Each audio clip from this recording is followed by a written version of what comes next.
ഇപ്പൊ പ്രിയദർശിനി എഫക്റ്റ് ആണല്ലോ ട്രെൻഡ്. അപ്പൊ നമ്മൾ മാത്രം പോയില്ലെങ്കിൽ എങ്ങനെ ശരിയാവുക? അപ്പൊ പ്രിയദർശിനിയിൽ നമുക്ക് ഉമ്മാടൊപ്പം ഒരു സോളോ ട്രിപ്പ് പോയിട്ട് വരാം. അതിന് നമ്മൾ ആദ്യം കൈപ്പാങ്കുറ്റി ബസ് കയറി ടിക്കറ്റ് എടുക്കണം, പൈസ കൊടുക്കണ്ട. പേടിക്കണ്ട, നിങ്ങൾ സ്ത്രീകളാണെങ്കിൽ പൈസ കൊടുക്കാത്തതിന് പിടിച്ച് പുറത്താക്കൊന്നുമില്ല. സൂപ്പർ ഫാസ്റ്റിലൊക്കെ കയറിയിട്ട് പൈസ കൊടുത്തില്ലെങ്കിൽ ആരായാലും പിടിച്ച് പുറത്താക്കൂട്ടോ. അപ്പൊ ഞാൻ പറഞ്ഞിട്ട് കയറിയെന്നൊന്നും പറഞ്ഞിട്ട് ഒരു കാര്യമില്ല കേട്ടോ. കുറച്ച് സമയമൊക്കെ തിരക്കുണ്ടായിരുന്നു, പക്ഷെ നമുക്കിരിക്കാൻ സീറ്റൊക്കെ കിട്ടി. ഞങ്ങൾ കോഴിക്കോട് നിന്ന് ബസ് കയറിയപ്പോൾ മുതൽ പുറത്ത് ചെറുതായിട്ട് മഴ പെയ്യുന്നുണ്ടായിരുന്നു. അല്ലെങ്കിൽ നമ്മൾ KSRTCയിലേക്ക് യാത്ര ചെയ്യുമ്പോൾ പുറത്ത് മഴ പെയ്യുമ്പോൾ എന്ത് രസമായിരിക്കില്ലേ. ബൈ ദുബായ് ഞങ്ങൾ പോകുന്ന സ്ഥലം പറയാൻ വിട്ടുപോയി. ഈ വഴിയൊക്കെ കാണുമ്പോൾ തന്നെ ഏകദേശം മനസ്സിലാവുമെന്ന് ഞാൻ വിചാരിക്കുന്നു. എന്നാൽ ഞാൻ പറയാം, ഞങ്ങൾ ഇന്ന് പോകുന്നത് വയനാട്ടിലേക്കാണ്.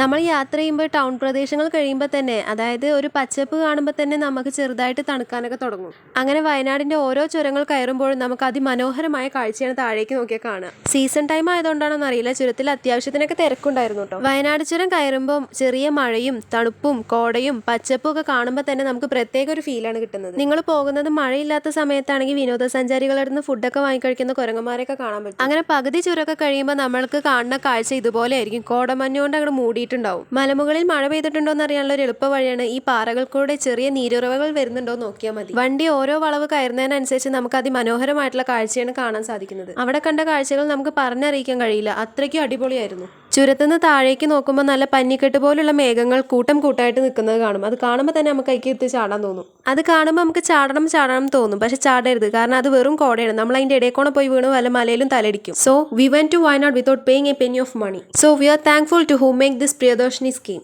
The next part of this video will be coming soon. Don't miss the second part of Wayanad. Okay, bye.